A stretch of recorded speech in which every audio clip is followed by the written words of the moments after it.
जय माता दी। मैं आपका दोस्त रामायण प्रसाद आप सभी भक्तों का आपके चैनल जय मां शीतला जन सेवा संस्थान में हार्दिक स्वागत, वंदन एवं अभिनंदन है। आज हम आपके लिए लेकर आए हैं एक नया वीडियो, जिसमें शक्तिपीठ कड़ावासिनी माता शीतला की महिमा का वर्णन किया गया है, जो आप सभी भक्तों को बहुत ही पसंद आएगा। इस वीडियो में माता शीतला के दरबार कड़ा धाम कैसे पहुंचा जाए और विशेष आकर्षण वर्ष के सबसे बड़े मेले आषाढ़ अष्टमी की महिमा का वर्णन किया गया है। आषाढ़ अष्टमी को पूर्वांचल के भक्त दह बैठौनी अष्टमी भी कहते हैं। ऐसी मान्यता है, इस अष्टमी को माता का दर्शन करने से भक्तों के सभी कष्टों का निवारण कर अभीष्ट फल की प्राप्ति होती है। कड़ावासिनी का दरबार कड़ाधाम उत्तर प्रदेश के कौशाम्बी जनपद में स्थित है, जहां पर पहुंचने के लिए प्रयागराज से पश्चिम लगभग 65 किलोमीटर, कानपुर से लगभग 140 किलोमीटर पूर्व और चित्रकूट से लगभग 100 किलोमीटर उत्तर और लखनऊ से लगभग 150 किलोमीटर की दूरी पर स्थित है। यहाँ पर सभी प्रकार की सुविधाएं मौजूद हैं। अब हम आपको माता शीतला की महिमा का वर्णन ग्रंथों में किस प्रकार वर्णित है, उसको बताने का प्रयास कर रहा हूँ। एकैव शक्ति परमेश्वरस्य भिन्ना चतुर्थे व्यवहार काले भोगे भवानी समरे च दुर्गा प्रलयेषु काली पुरुषेषु विष्णु।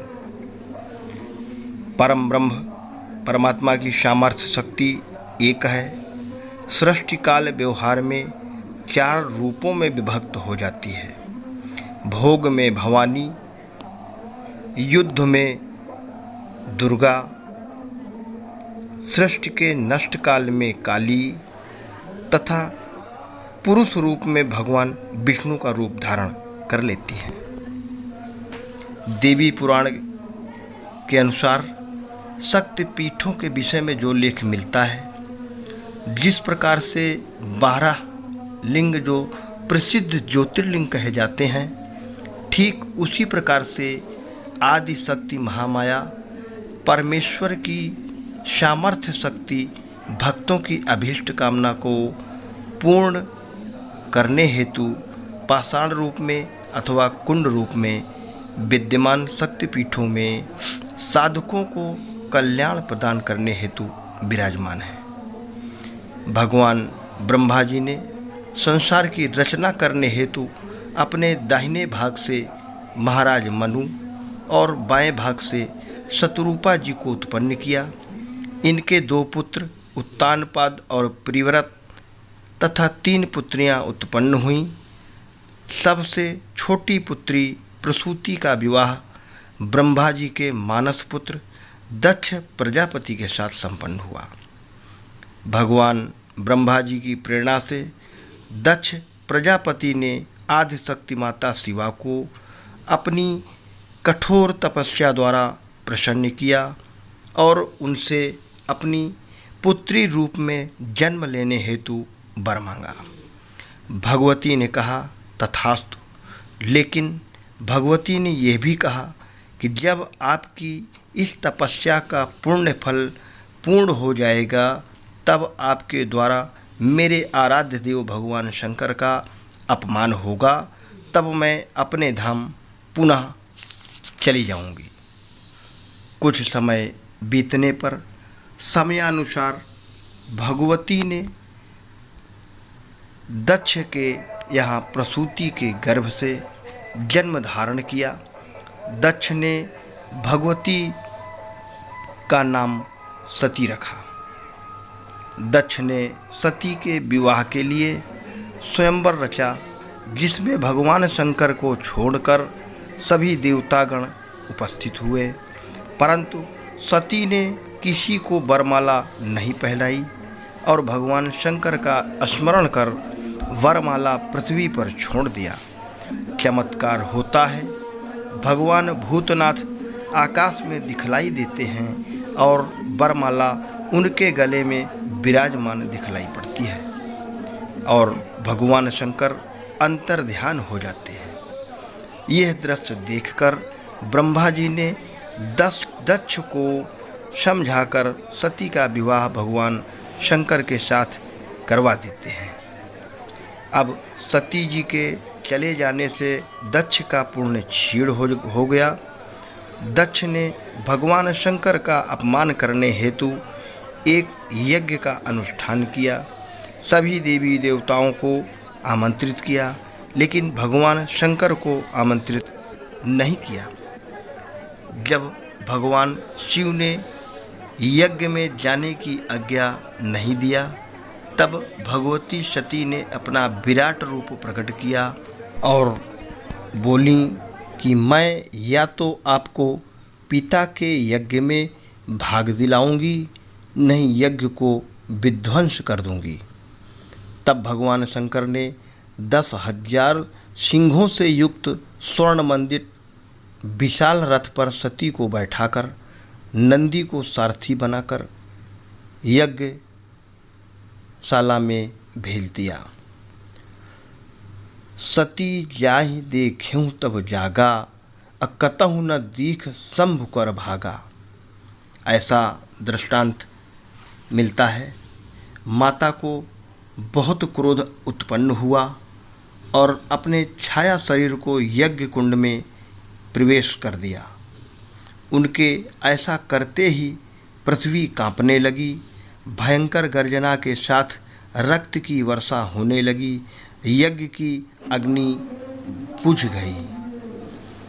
ऐसा समाचार प्राप्त होते ही भगवान शंकर को बहुत क्रोध आया और तीसरे नेत्र से वीरभद्र को प्रकट किया और आदेश दिया कि जाओ और यज्ञ को विध्वंस कर दक्ष का सिर काट दो। और वैसा ही हुआ। अंत में ब्रह्मा जी तथा सभी देवताओं की प्रार्थना करने पर दक्ष के गले में बकरे का सिर लगवाकर दक्ष को जीवित कर दिया और यज्ञ की पूर्णाहुति कराई। संसार के कल्याण हेतु माता ने भगवान शंकर से कहा, हे प्रभु, मैंने आपका त्याग नहीं किया, आप तो मेरे हृदय स्थल हैं। महेश्वर, मेरा छाया शरीर दक्ष यज्ञ में पड़ा है, उसे आप लेकर पृथ्वी पर भ्रमण करें।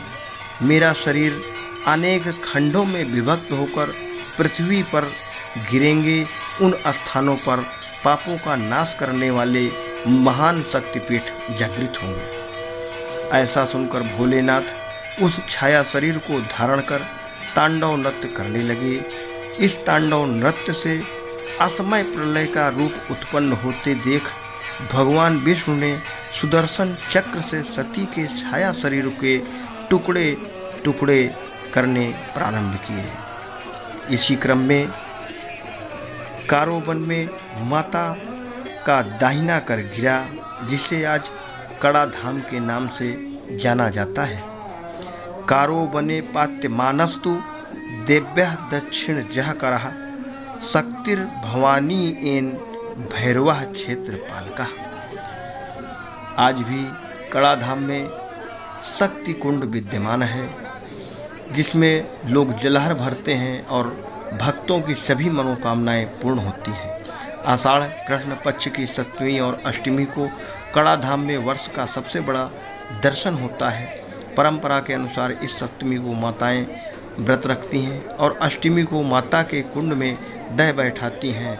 ऐसा करने पर भक्तों के सभी कष्टों को माता शीतला नष्ट करके नव जीवन प्रदान करती हैं, संपूर्ण जगत के पापों का नाश करती हैं।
मोबाइल, मोटर गेम, कैमरा, टोपी, चश्मा, ड्रेस, कद्दू का चिमनी, धुनधुना, चूड़ी, कड़ा, कंगन, सब 10 रुपए में। जल चढ़ाने वाली तांबे की लुटिया लीजिए।